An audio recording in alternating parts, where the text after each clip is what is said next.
Добро утро и добро дојавте на првиот влог на Формула 1 на македонски на YouTube. Утро имавме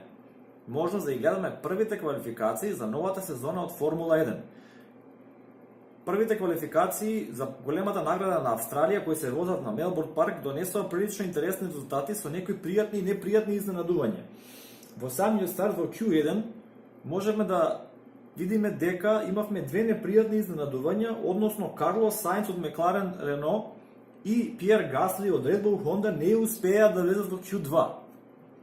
Карлос Саинц беше мощно несреќен бидејќи налета на Роберт Кубица, повратникот во Формула 1, со болидот на Вилијамс, кој што имаше судир со зидот во сектор 2, при што се зоби со пукнат заден десен плевматик и направи мал хаос на патеката во тој период, а Пиер Гасли едноставно поради тимска грешка немаше доволно време да излезе и да направи летачки круг. Така, во самиот почеток отпаднаа Карлос Саинц и Пиер Гасли неочекувано, додека Џорџ Расел и Роберт Кубица со болидите на Вилијам сосема очекувано за жал беа убедливо последни, имајќи го предвид сите потешкоти кои ги има на предсезонски тестирања, каснење на болидот, значи они буквално пропуштија 2,5 дена од тестирање поради самиот факт што нема ни болид со што да тестираат,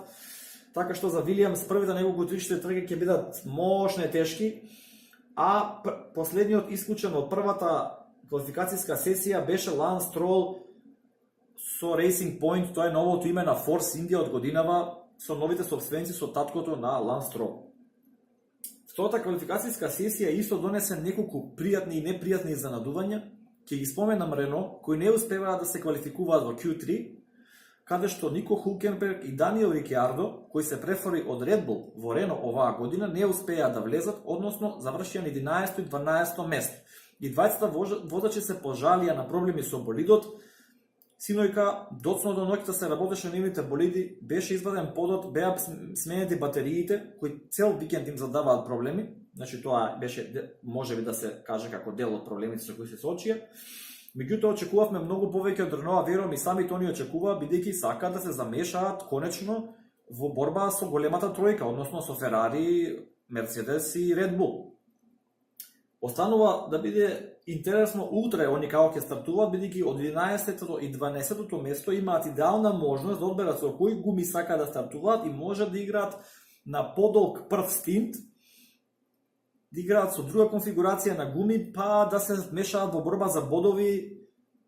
во вториот дел од трката. Во третиот дел, во Q3, како изненадување ќе ја кажам пол позицијата на Мерцедес, од самиот факт што во предсезонските тестирања Ферари убедливо доминираше. Значи, сите ние мислевме дека Ферари убедливо ќе биде прв на почетокот од нова сезона, но искочи дека Мерцедес ги надминал проблемите со кои се соочи на предсезонски тестирања. Видовме дека во втората недела од предсезонски тестирања Мерцедес буквално донесе без спецификација, што донесе еден надграден болид кој имаше многу промени од оној кој гледавме во првата недела,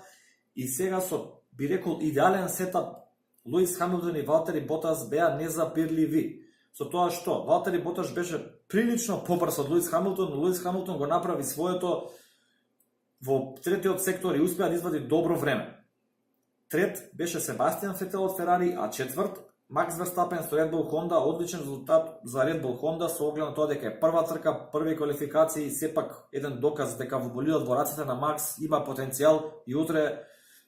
верувам дека ќе гледаме интересна трка и самиот старт ќе биде интересен, ќе видиме дали Валтери Боташ ќе успее да го превземе првото место од Луис Хамилтон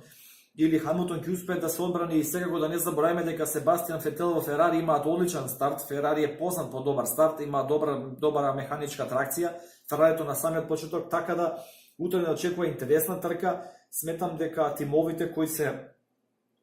болидите кои се пласирани од 6-то, 7-то па до 14-то, 15-то место се екстремно компетитивни, сите се во многу мали разлики. Значи ќе имаме интересна борба, но и ќе видиме дали новите правила кои беа воведени во 2019 година од страна на ФИА за да помогнат при претекнување со кратењето на елементите на предните крила, да видиме дали болидите ќе можат да се следат блиску еден со друг, а при тоа кога се блиску еден до друг и да има претакување. Значи, утре во 6 часот и 10 минути по македонско време наутро е неочекувана наградната трката за големата награда на Австралија.